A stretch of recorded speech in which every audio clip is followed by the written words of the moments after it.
kabaro, welcome back again sa coffee break natin. So, magandang gabi, and I do hope for those seafarers who are on board right now, that weather is fine, so you have a pretty good voyage, and then yeah, welcome back. Welcome no coffee break. Chillax lang tayo dito. Michelle, kumusta ka ng mga kabaro natin? And Hi guys. So, lalo na yung mga taga Laguna dyan. From Laguna. How about Kyle? Hello guys, good evening. Lalo na sa mga taga Negros Occidental dyan at sa mga schoolmates ko from John B. Lacson Colleges Foundation, Bacolod. Hello guys. What Alam talaga Bacolod, ano? diba, taga ano ka din? Yeah. Yes, from Silay. So, Yes. malapit talaga kaming mga Ilongga, di ba? Halata nga eh. Well, what are you excited about? Let's begin with Michelle tonight sa gagawin natin ngayong gabi.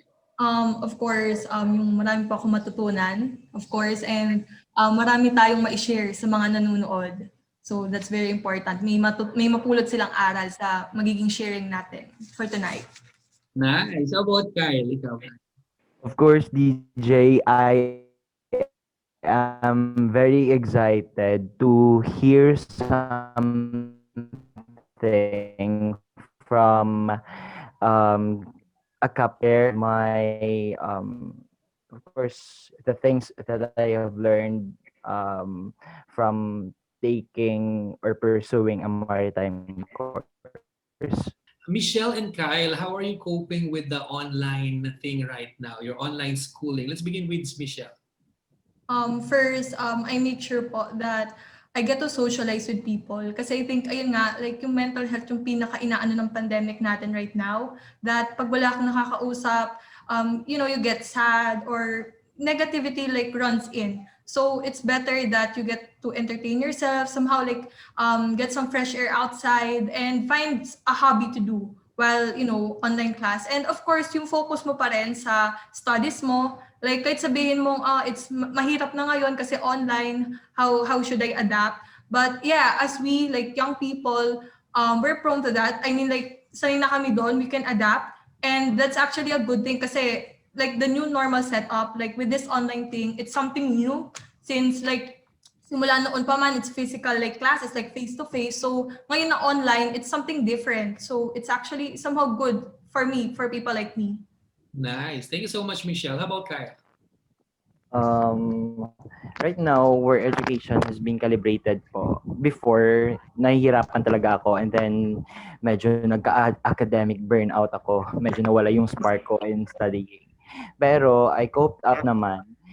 Through first, I manage my time wisely, get organized my schedule, tapos pangalawa, yun, tama si Michelle, stay social, stay socialized with your classmates, although virtually lang, masaya pa din. And yun, naghalakhakan kami sa group chat namin, yung mga classmates ko, and shoutout para sa mga classmates ko dyan. And lastly, get enough sleep. Kinakailangan mo talaga ng tulog. Ako, based on my experience, before, kasi ano talaga ako nang addict talaga ako sa cellphone, tapos ayun, medyo kulang sa tulog pag nagkaklase na tuwing umaga, pag nagkaklase na sa online class namin, inaantok ako and then nawawalan ako ng gana. So ayun. Nakaka-survive naman po. Nice. Thank you so much for sharing. Get enough sleep. Diba, Ma'am Che? Tayo, 5 a.m. Oh my. Sleep is very important talaga. Let's also have that digital detox from time. Yes.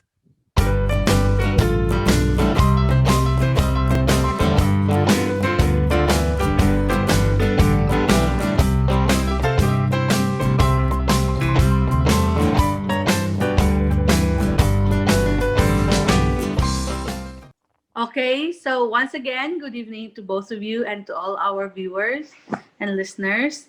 So, and I would like to welcome you on board with Coffee Break. So let me throw the question first. I know this may sounds very familiar questions, and even most your common friends, and I even encountered these questions a lot of times. So now it's my time to throw this back to both of you. So why would you like to become a seafarer? So let me hear from Kyle first.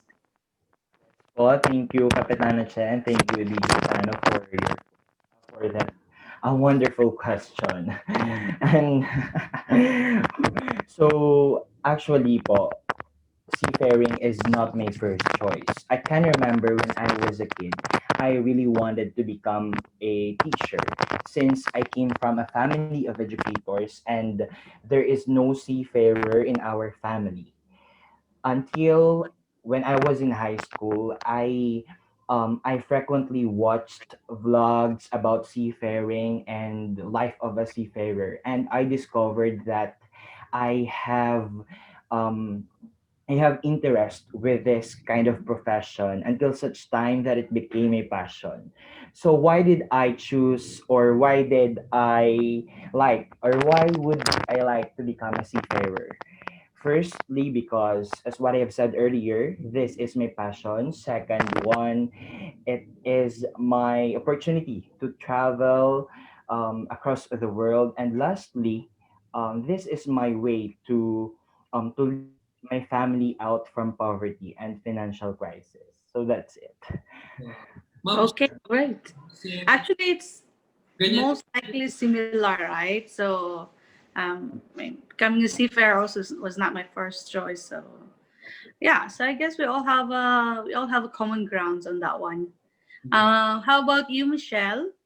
So yeah, good evening, Captain Che and DJ Tano. So why did I want to become a seafarer? So I think first it's because of the career flexibility. So for young people like us, I think with a unique kind of environment, I think we actually fit in this kind of working environment. So for young people who's actually seeking for something exciting and something new and different, and knowing that we're actually born adventurous and we're always up for all sorts of challenge. So I think that's what pushed me or drove me to like dream of becoming a seafarer.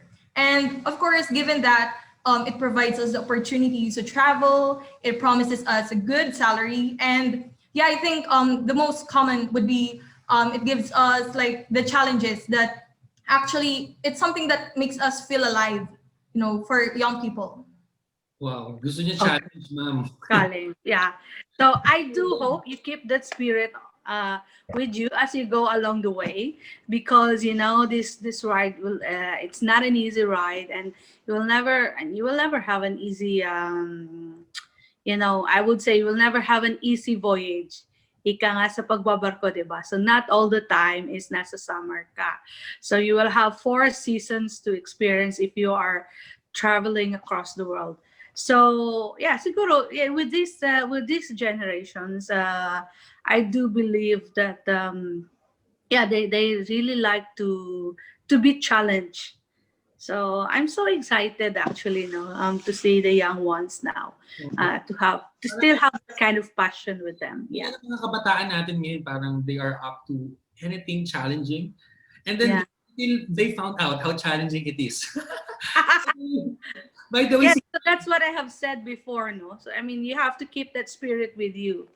yeah. Si Mm. Kyle, ma'am, he mentioned about he was watching vloggers. Sino vlogger in particular yung pinapanood mo? Biyahe ni Edward And Edward is and Chef McCoy.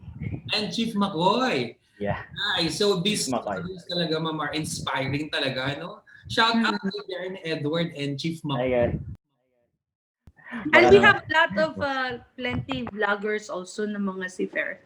I think I have a few with the women seafarers. I'm sorry, I can't remember the vlog name, but I will have to go through it. Kasi Guys, from time to time girl. nag-ano naman ako when I get a chance. Alright, So, nanonood naman ako. Si Michelle, nakakanood ka ba ng vloggers, ng vlogs? Yes, Sino pinapanood mo? I forgot the name of the channel, pero it's actually a guy, and then pinapakita niya like yung realidad, like the reality of being a seafarer. Oh, maybe si Biana Edward. Alright. So, based on your answers before, so I know You hear a lot of stories, you hear a lot of experiences from others. Um, how do you picture yourself, or how do you picture out a very successful seafarer? I think first, I picture a successful seafarer as someone who's grown a lot from experience, someone who's developed like new set of skills, and it's something that you can apply in life. So that's how I picture a successful seafarer, and also someone who's actually a good team player, someone who looks after like a certain team or group, that you're not just after for your own success, but rather, to work as one. Wow. Does it come with the position per se? Not really in the position. If actually it makes you happy, whether what position you are already, I think as long as you feel good about yourself, you feel fulfilled and contented already. So I think that's how I picture a successful seafarer. A lifelong learner, ma'am. Parang yun. Yeah. Yeah. Okay. I mean, I think that could also refer to somebody who can, who knows how to share learnings, especially to the young ones. I think, like before, no, sabi ni Kyle, he came from a family of educators, and I do have a very, very high respect to all educators. No, because they are one of the most humble person that I have, you know, encountered in my life. They have that patience actually, and it's not easy to pass on learnings Mhm. to others. Takes a lot of effort too. So Content seafarer, Michelle. yeah. Yes. How about So how about you, Kyle? I can say, or I can picture out a successful seafarer as someone who surpasses um, challenges and obstacles while on board. I know that it is not easy while on board. It takes a lot of determination, it takes a lot of hard work, and that's it. Mhm.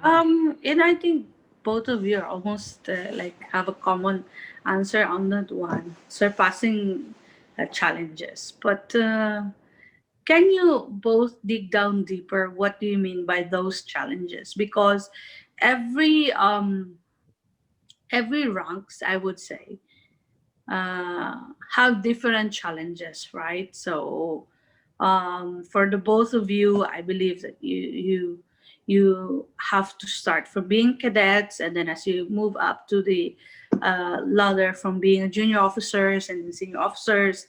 So, I mean, can you expound a little bit deeper on that thoughts?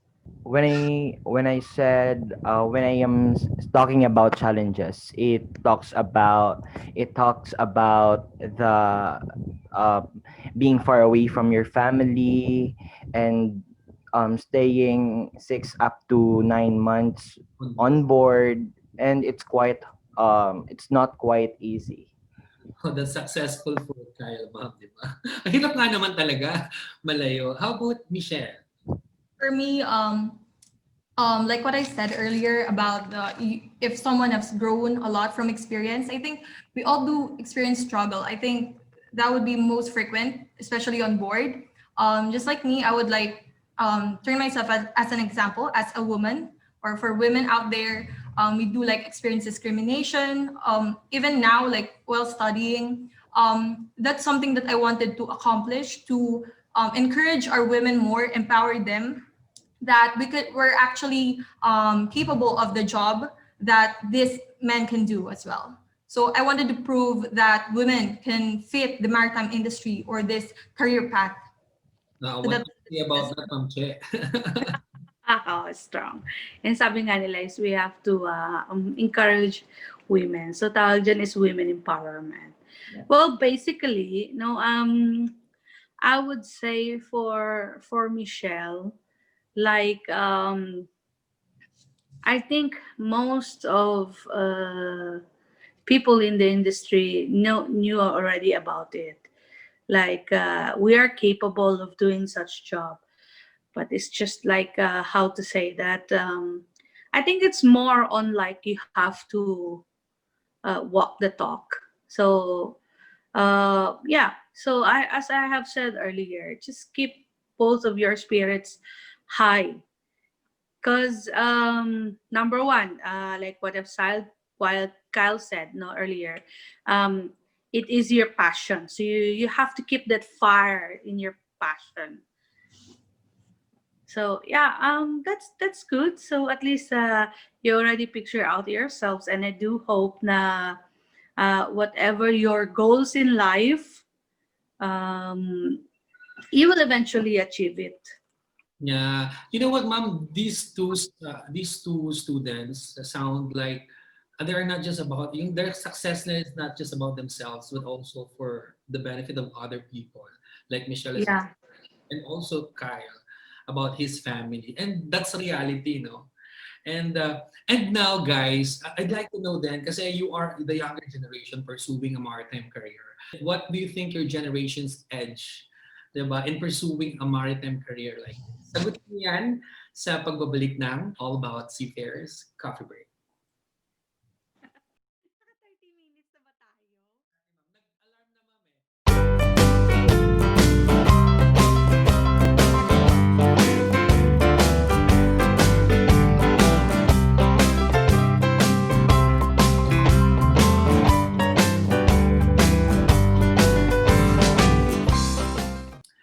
Alright mga kabaro, we're back here sa All About Seafarers Coffee Break with Kapitana Che. Andito pa rin, of course, Kapitana Che and Michelle and Kyle. So Kyle and Michelle, I'd like you to answer. Hala. What do you think is your generation's edge in pursuing this career? Let's begin with Michelle.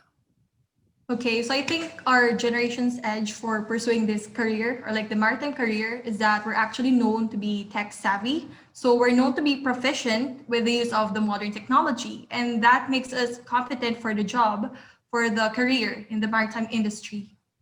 Nice, I like a tech savvy, Yes. Talagang, well, gano'n talaga yung panahon nila eh. But let's hear from Kyle. Yes po, the same then with Michelle's answer. I guess our generation's edge in pursuing the maritime career is that we are sophisticated about technology. I mean, as we all know, that all of the equipment that can be found right now inside the ship are mostly technology driven. And since, as what I've said, we are sophisticated for the modern technology. So it is easy for us to cope up, or it is easy for us to familiarize and learn on how to use those equipment. Yes, Nice. and I guess. But guys, Yeah. seafaring career is also a skilled profession. So what do you think is your the skill set that you have in your young generation, in this generation, that could really fly out in this career? Let's begin with Michelle. So yeah, I think for the skills, we're actually fast learners. We easily cope up with like the new environment or whatever you're going to put us in. And that makes us, make the job easier or like the job isn't that hard or difficult for us to cope with or to work with. Now, how about Kyle? I guess our skill is being a change adapt and being flexible for whatever challenges or obstacles that may come.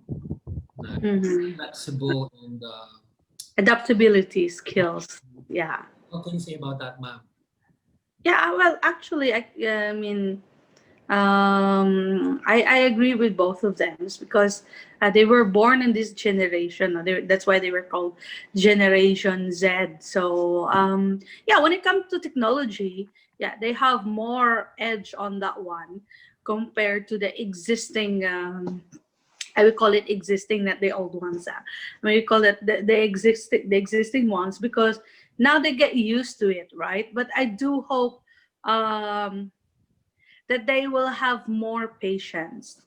You know what I mean? It's because yeah, they are fast learner. They are very adaptable. I would say na these generations, what we call, they are fast-facing generations, because they always have that fire within them. And they also like, what I like about them is they are solution driven. So when they have some challenges, so they won't stop until they get the solution. But there are also like pros and cons. Mhm. of those things. Let's just say when it comes to um, fast-facing aspect, right? For me, some of them they are too eager because too eager in a way that they have a certain timeline in their goals. So like for example, that when I graduated after 1 year, after 2 years, well, it's not that bad, but like what I've said, they should have more patience on that matter. Because Mhm. let's say for example, naka-timeline na sa kanila na okay, after my graduation within 5 years, I will become a chief officer, I will become a first engineer, you know. But coming to that stage, there are so many challenges along the way, right? There will be maybe some changes, and probably here comes the most important part is the attitude. Mhm. uh, might be the arrogance will come in, or might be the patience will be extend longer, or sometimes overconfidence can lead to an arrogance, Mhm. right? Yeah. But it doesn't mean when you are overconfident you have to be arrogant. There are some confident people also that are so humble, but in a way, right? When you go on board, you will, I mean, it's you still have those vessels with have existing seafarers, eh. So you have different generations. I would say you have three or more different genre when you are on board the ships. So kaya dapat meron silang when I say when they were talking about that adaptability, no, I think on that soft skills part, I think they will have more that kind of adaptability. Yung nga tinatawag na pakikisama on board. Yes, and I like it when you mentioned about patience. No, seafaring career has, you have to have a bulk of patience. Thank you, Ma'am Che, about that. Guys, meron kayong Yeah. reaction doon? Kyle, Michelle. All right, let's proceed to your next question, Ma'am Che. Um, so actually, since we are already talking about your what we so called edge, right? So now, what are your expectations, right, in life as a seafarer on board a ship? Kyle?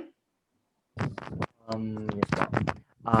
People would misunderstand na yung life ng isang seafarer is relaxing, and because they have enough or good wage and sense of adventure ba. But for me, it is not just all about happiness. What I am expecting in a life of a seafarer is that their lives are full of patience, determination, and optimism.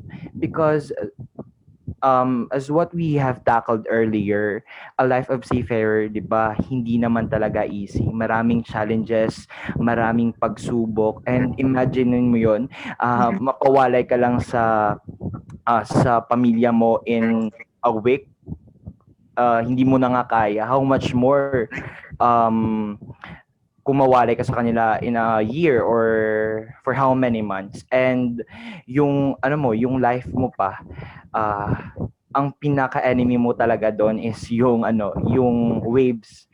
And yeah, medyo risky yung yung work mo. And I guess that's what I am expecting. So you mean to say you have to prepare yourself mentally, no? So mental prepare. Medyo Yeah. siya sa waves, ma. So waves. Yeah, but you will be amazed with yourself, no, one day na sa una nagsusuka ka or mga sisik or ganyan-ganyan. But then when you pass this one, and mapagtatawanan mo lang how you're able to survive. I mean, we humans have that kind of adaptability with the nature and the weather as well. Ayun, ayun. Kapitan na siya, may tatanong ako.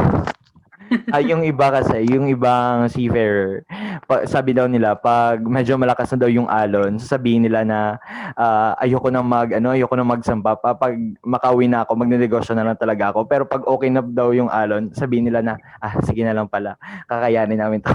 Ganun. Extend na lang. Yeah, actually, I mean, yeah, it happens quite a lot. Sometimes when you are on your vulnerable stage, uh, even in your vulnerable state of mind, you say a lot of silly things. Probably some of them just to make fun of it, but some of them make it too serious. Pero So tama, it's di how ba? you cope up yourself on board. Pero tama yun, mag-isip sila ng negosyo nila. Anyway, let's hear the answer from Michelle.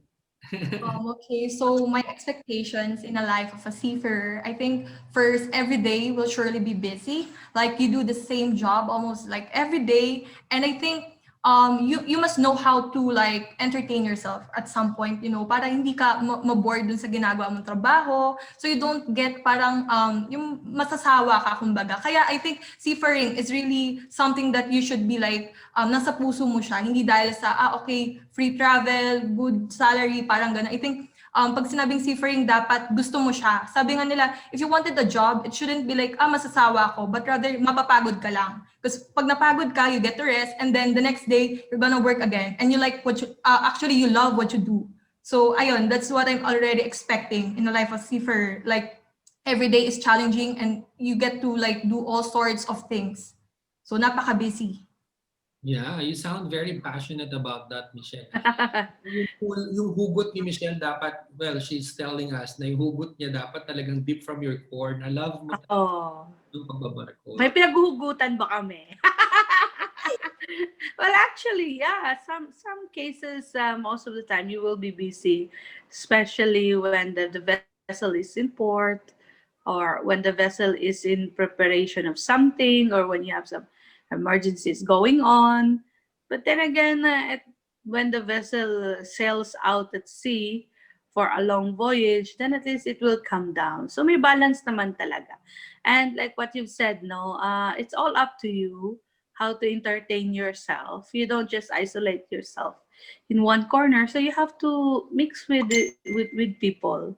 Yeah, it shows that talaga, Ma'am Che, no, na life on board, even in our normal life dito sa Pilipinas, no, we meet a lot of challenges and that make us stronger, di ba? Hmm. So let's take back a little bit, di ba? Kasi this, what we're talking about is something in the future pa. Medyo malayo pa kasi because Michelle is a graduating senior high and then first year pa lang college si Kyle. Now let's take back a little bit kasi there's this a recent study, no, talking about challenges. There's this a recent study na it says that 2% out of 82,205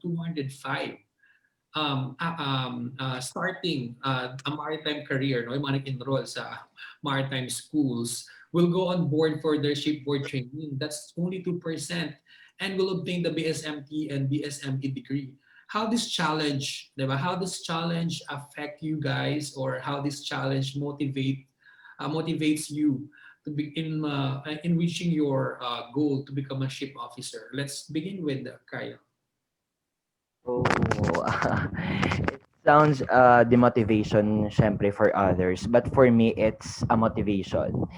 I guess this challenge would increase my energy uh, to track my progress and to palakasin ko pa yung strategy ko as an aspiring seafarer, and I will prepare my mindset na hindi talaga easy ang pagbabarko or ang life sa barko. And yan, in God's grace or with hard work and prayers, makakaya to, and I claim it, law of attraction, magsasampa ako.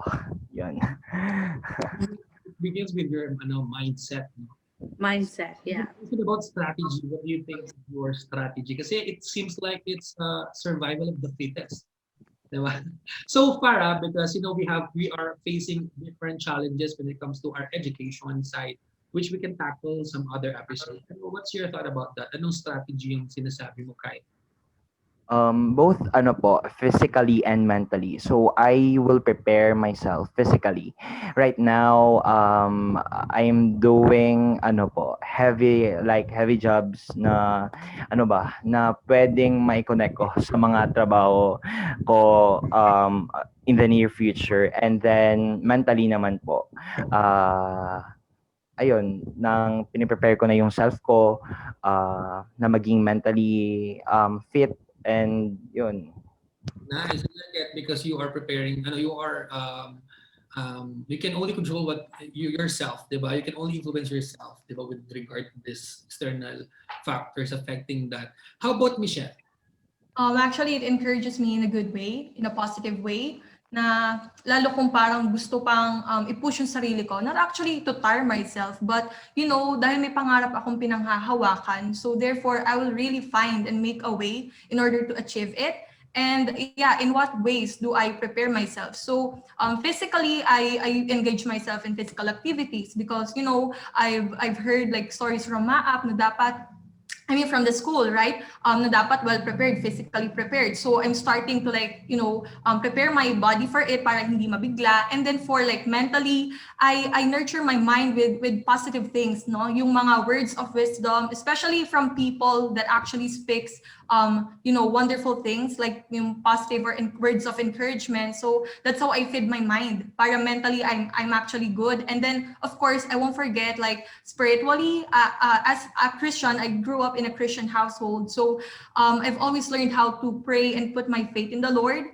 because I know that not everything I'm already in control of it. So I always pray to the Lord because I know He's in control of it and He's going to guide me to get there. My Na goal. this challenge talaga motivates them pa more, ma'am. How Oh, can talagang dapat may I would say na starting now, you should be able to surround yourself with a very strong support. Yes. Group of people na not necessarily or not entirely your family. Well, they are of course the strong motivators, no, but surround yourself with those people na magkakaroon ng strong support sa inyo. Yes. Those people that will lift you up no matter what when we are in our challenging times, especially now nag-aaral pa lang kayo, di ba? Kay Michelle, she's going to graduate soon and Kyle just started. So nandun yan each year, di ba? As you move up, okay, graduating ka na, wala ka pang sponsor company, medyo pahirapan pa yung pag-apply. So those things na normal na nagiging challenges sa atin.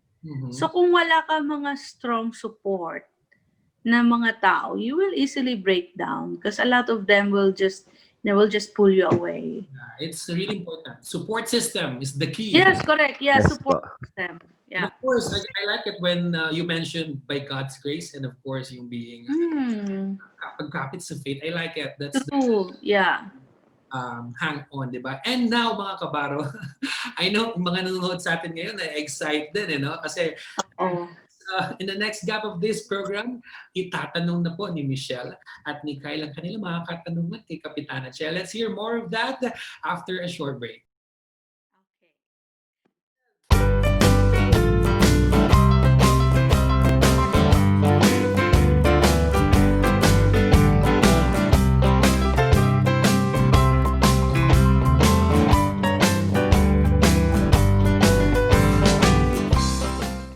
Alright mga kabaro, dito pa rin tayo ngayon sa coffee break with Kapitana Che and of course Michelle and Kyle. So if you are still watching with us right now, please like and share this video at lalong-lalo na ang mga aspiring seafarers na kakilala nyo dahil magtatanong na si Michelle at Kyle. There you go. Let's begin, Michelle. I think you have your first question for Kapitana Che.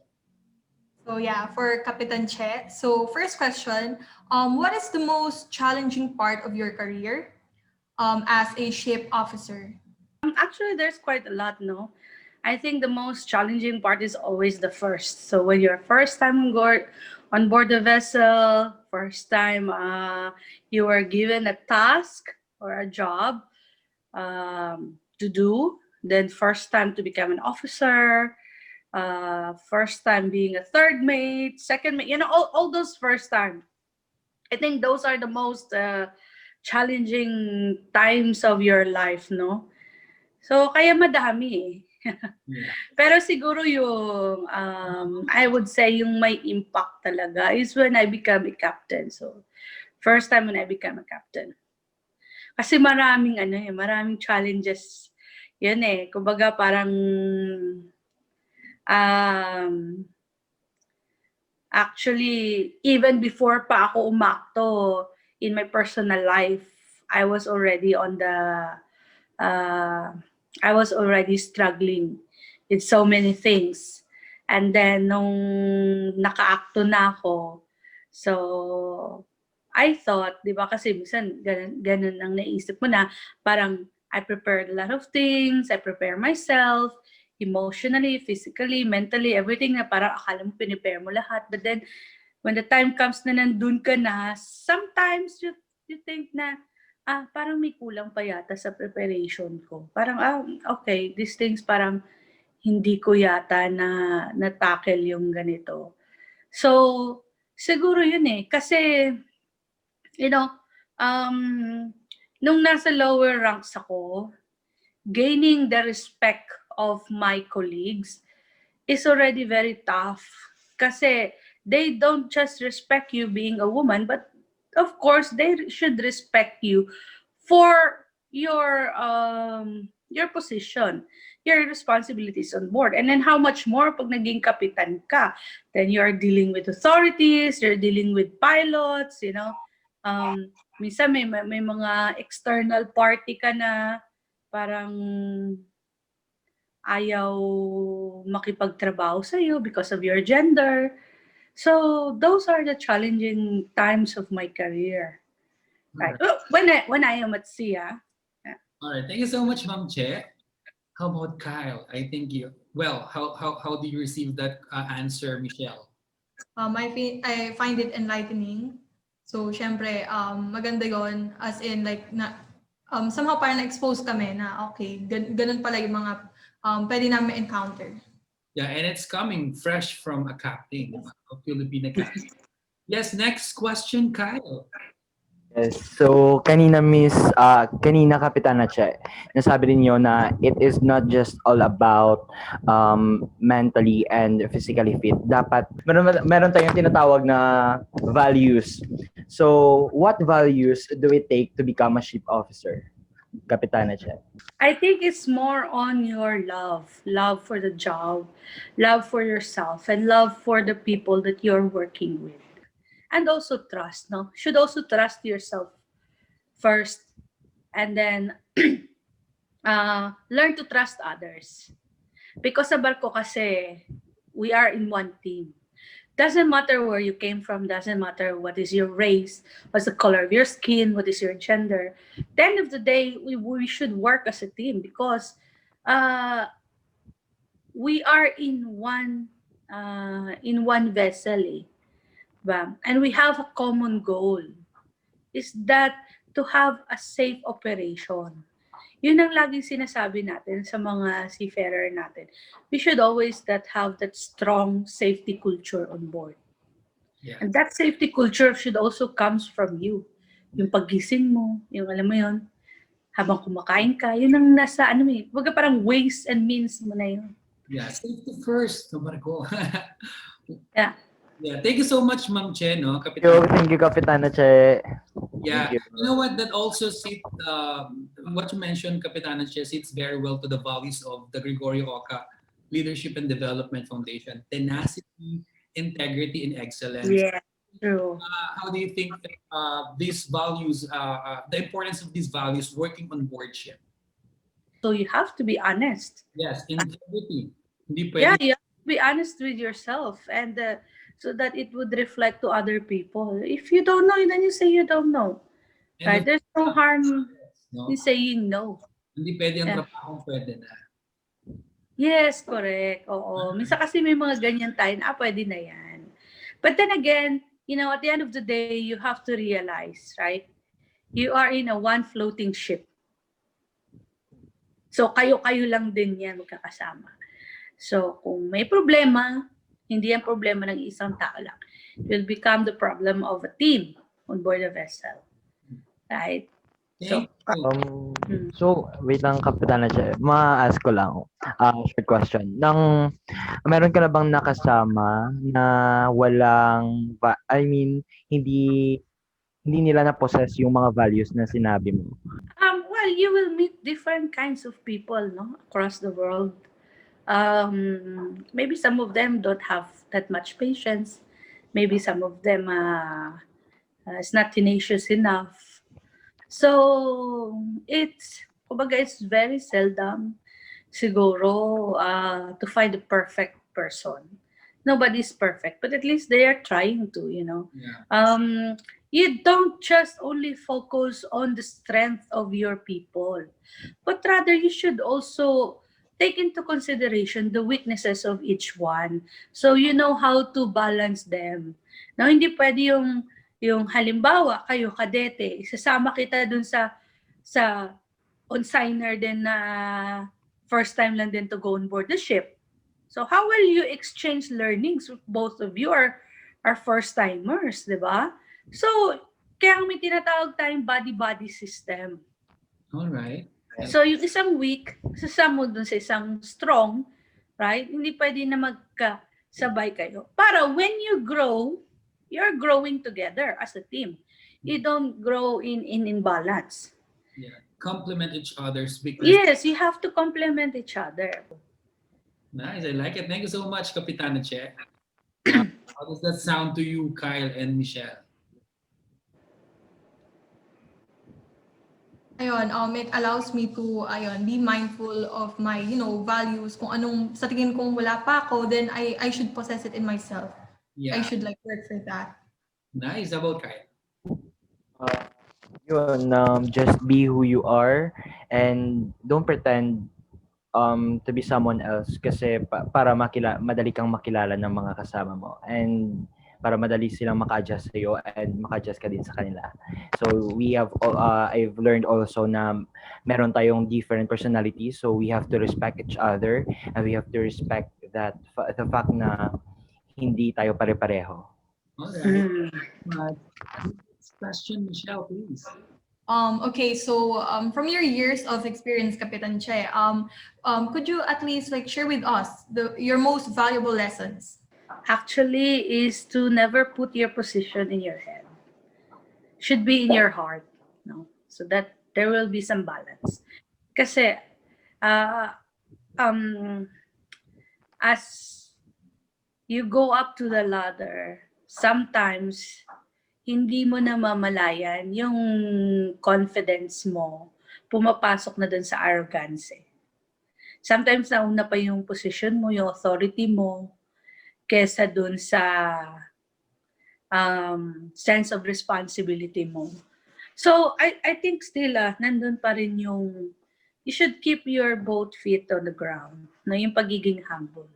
Nice. Kasi it will pay off eventually. Sa akin lang, kasi nung nasa younger years ako, I'm very aggressive.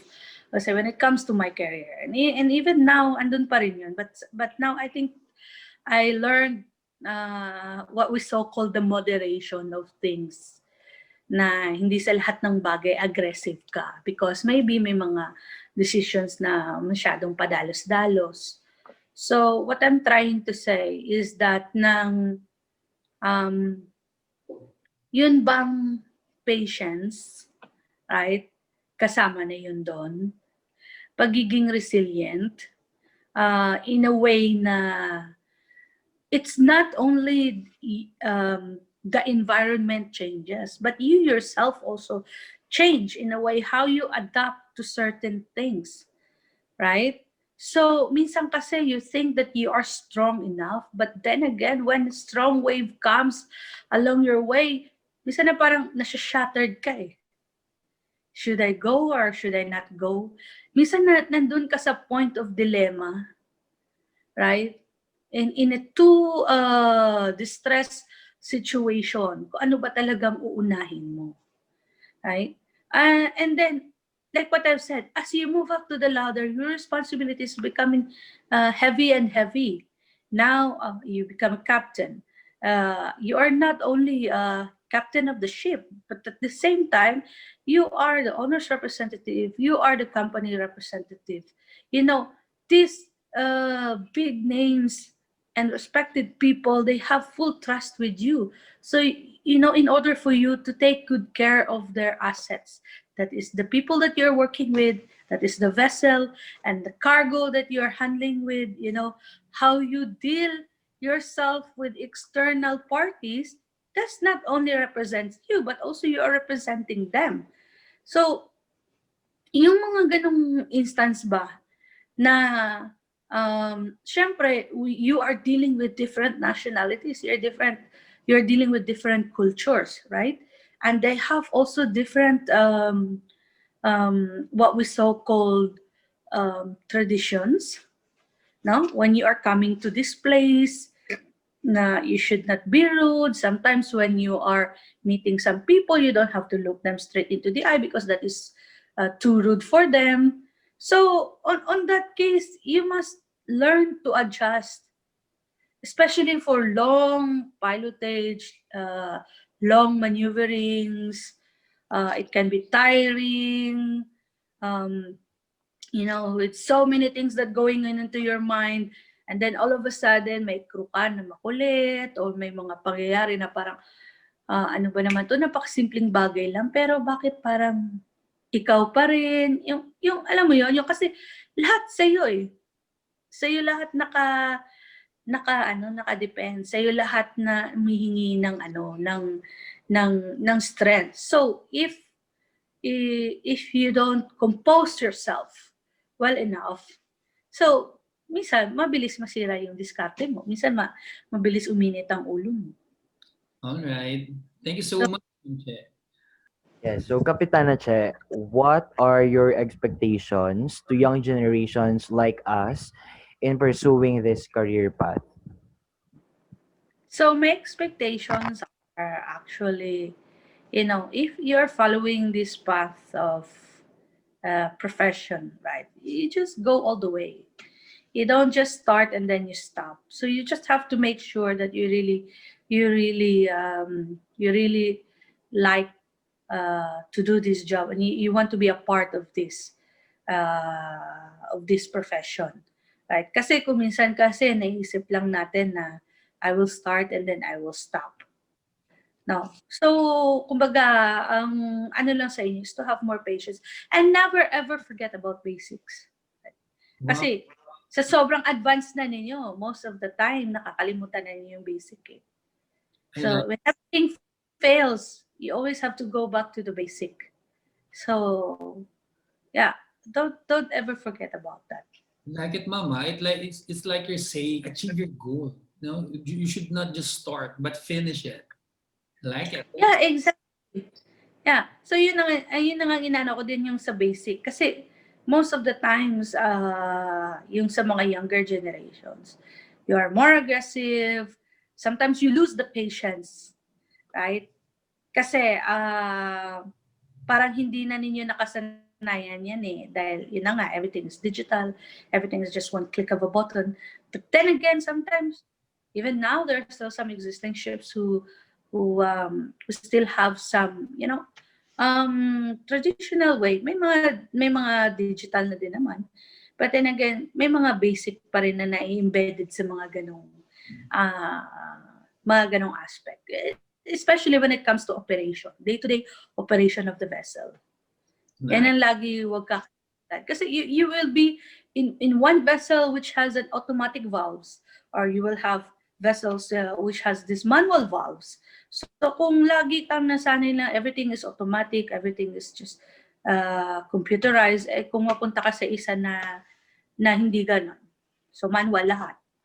Diba? So sometimes you will lose the patience of learning things. Right? I like it. Tama naman po talaga. We should learn the basic first because if everything shuts down, basic ka talaga. Mano-mano lahat. Tama? Yes. How does that sound to you, Michelle?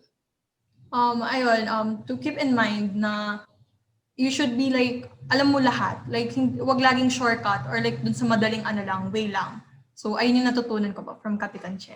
How So, about thank you for that po. Never forget the basics. Although they are basics, but they are significant or very vital on board. And especially ngayon online class, so dapat pag may matutunan ka or pag may itinuturo yung teacher ninyo, makinig ka and then take isulat mo sa inyong always bear in mind about those things. Yeah. So dapat at your stage, talagang study very hard because Yes. everything is being taught. Yes, The DJ. basic, di ba, is being taught in colleges, di ba? All right. Next question. Yun lang.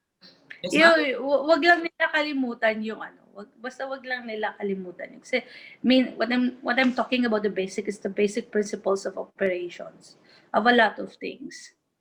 Kasi doon naman yan. Let's just say, for example, kung sa deck ka, di ba? Radar, plotting. So ngayon, even sa school, tinuturo pa yan, di ba? Radar plotting. But then again, when you come on board, andyan na may radar with ARPA. So all this information is there. But when you don't know how to interpret this information in front of you, wala din. So what's the point of all this technology and all this automation kung the basic principles of operations and the basic knowledge yung dinidisplay sa'yo, hindi mo rin alam. So, nagiging useless. So, for me, automation, you don't depend on it too much, but rather you complement with it. You have to work with it in such a way that it should make your life, if you make your life, or it should make your work easier. All right. Thank you so much, Ma'am Che. Michelle, please proceed to your next question. Okay, so for our last question, Kapitana Chet, so please share with us the most breaking part of your career and how you manned it successfully. Sa sarili ko, I think it's more on my personal life, right? Yun yung breaking point ko na masasabi. Kasi parang feeling ko that time na parang ano ba yun, may issues ako sa family ko, may issues ako sa partner ko, yung parang alam mo yung parang dinagsa na lahat. Tapos parang feeling ko ang bagal na takbo ng career ko, stagnant, you have pressures from one end, you have another pressure from one end. So, financially, emotionally, everything, yung parang biglang nandun na. But then again, minsan marirealize mo na parang, why it happened in one go? Then, when you have that faith and you have entrust everything to God, that's when you realize na He's preparing you something big. Diba? Kaya siguro kailangan kong ma-experience yon is because I have a bigger role or I have a bigger shoes to fill in. So I have to be emotionally ready for that one. So bakit kailangan ko ma-experience yung mga delays? Kailangan ko ma-experience yung parang feeling ko na I'm not stable on this aspect is because for me to grow on that. Kasi minsan pagka hindi mo kasi na-experience yan sa sarili mo, you don't know how to handle yourself well diba? So, that's when, yun ang masasabi ko, no? That's when yung parang yung first na nag-command ako as a master. Even before that, yun yung breaking point ko ng buhay ko. Na, nung nalagpasan ko yun, no?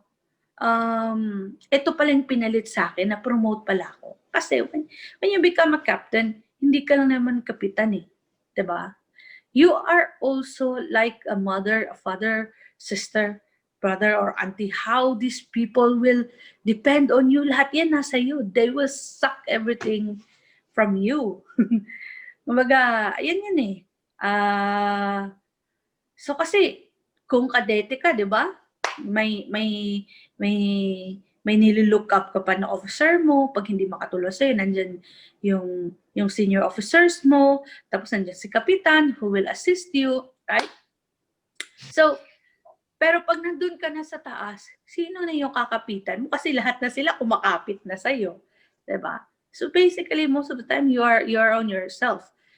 Okay, nandun yung mga support mo externally from your company or from other people. But then again, most of the time, those people on board the ship, they are relying to you. And they're looking up to you. So, kumaga parang kung anong ginagawa mo, tinitingnan din nila. Kasi nga, nandun yun na kung tama ba ginagawa ni Apat, edi sige, gagawin natin kasi yun pala yung tama. Eh, syempre, kung if you are leading a bad example to them, they will also do the same. So, yun lang. I think the most important, no, kaya na-mention ko rin sa inyo before, you should have aside from your faith to God, you should have a very strong support system that surrounds you. You know, those people who never give up to lift you up regardless of, because especially these days, right, mental stress is so very detrimental to health.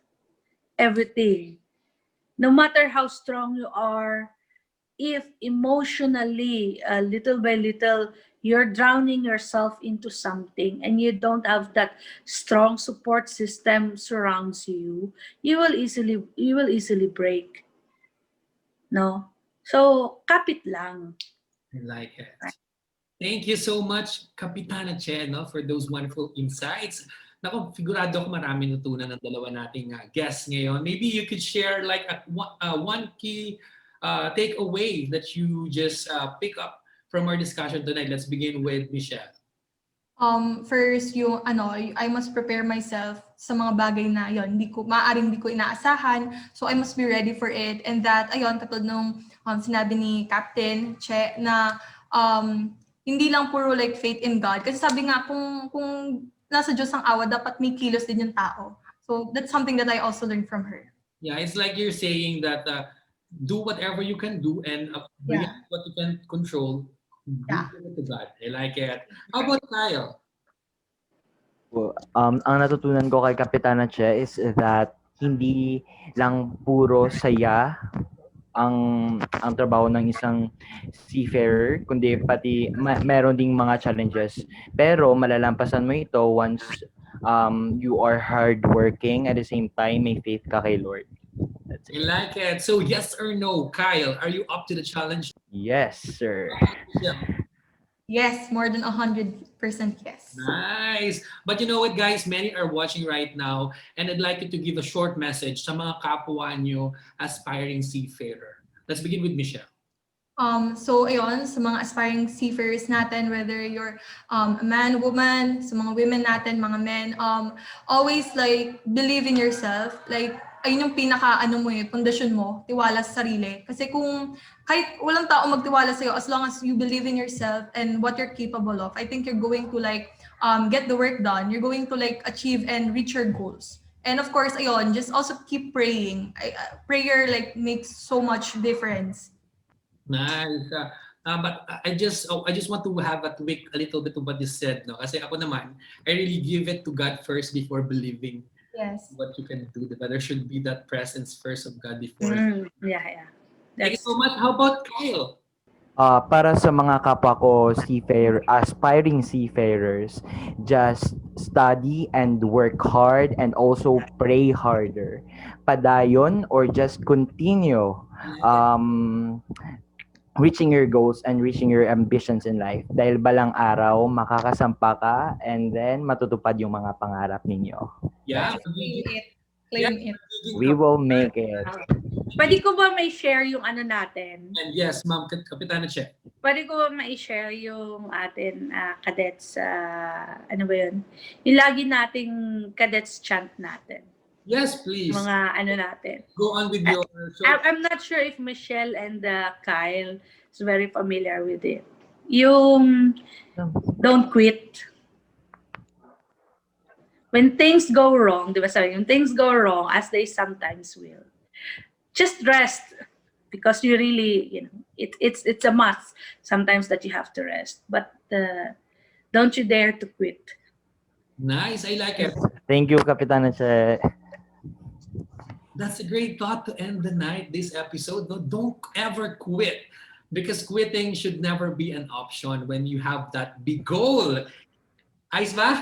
Yeah, ayos na ayos yan. So, Yes. Kapitanan siya, before we end, please, short message to everybody. so para sa lahat ng mga kabaro ko dyan na ini-encourage ninyo yung mga sons and daughters or even your relatives or kung sino man yung ini-encourage ninyo to take this seafaring profession. No? So just tell them to don't easily give up. Don't quit. It might be a rocky road Yes. ways, pero sige lang. Sabi nga ni Kyle, no, padayon lang. Padayon. Diba? I like it. Padayon. Kumbaga parang push lang natin yan. I like it. So, yun na. Papasalamat pala ako. I'd like to thank kay Kyle and Michelle. Thank you for this such wonderful opportunity because, you know, I always appreciate insights from different people, especially from different genre, right? Yes. Kasi nga, kayo na yung mga next generations. Kayo na, kumbaga, yung magpapatuloy ng mga naumpisahan ng mga kanunuan natin. And these Yeah. these amazing people are the ones who will challenge the system sooner or later, and Yes. better it for the benefit of your successors. Nice, thank you so much, and of course, thank you, Michelle and Kyle, and of course, the amazing Thank you din po. Thank you. There you have it, guys. The coffee break is up. Thank you so much to our guests once again tonight. And I hope our kabaro who are watching right now just pick up a few lessons from us, from Michelle, Kyle, and of course, Kapitana Che. Live from Singapore, Captain Che Haviliana, palapakan naman natin. And from the Philippines, you'd love Kyle and Michelle. All right, this has been your Maritime DJ, DJ Tano. We wish you fair winds, clear skies, and following seas. Have a good night, mga kabaro. Bye! Bye! Bye! Ang cute! Yay! Thank you sa inyo! Tapos na tayo.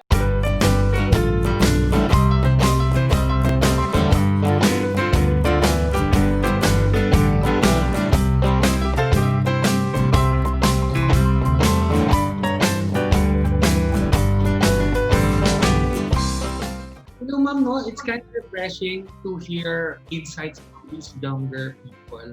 You know, Kaya nga eh.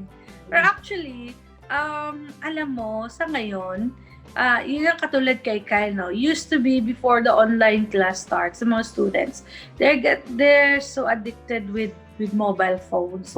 But then again, siguro, ito kasi exposed na sila the whole day sa screen. So definitely, parang minsan, at the end of the day, they are all exhausted and they just wanted to rest. So yung kanilang social yung alam mo yung addiction nila when it comes to mobile phones na nasa social media lagi. I think yung iba siguro nalilesen din. Yeah. Maraming salamat sa oras nyo. I'll stay in touch with you. Ma'am, I won't keep you any longer. Michelle, Kyle, and Ma'am Che. Thank you po. God bless you all. Bye-bye. Happy weekend. Thank you, Kapitana Che. Thank you, DJ. Thank you, Michelle. Thank you, Kyle. Dear, thank you. Bye-bye. Thank you.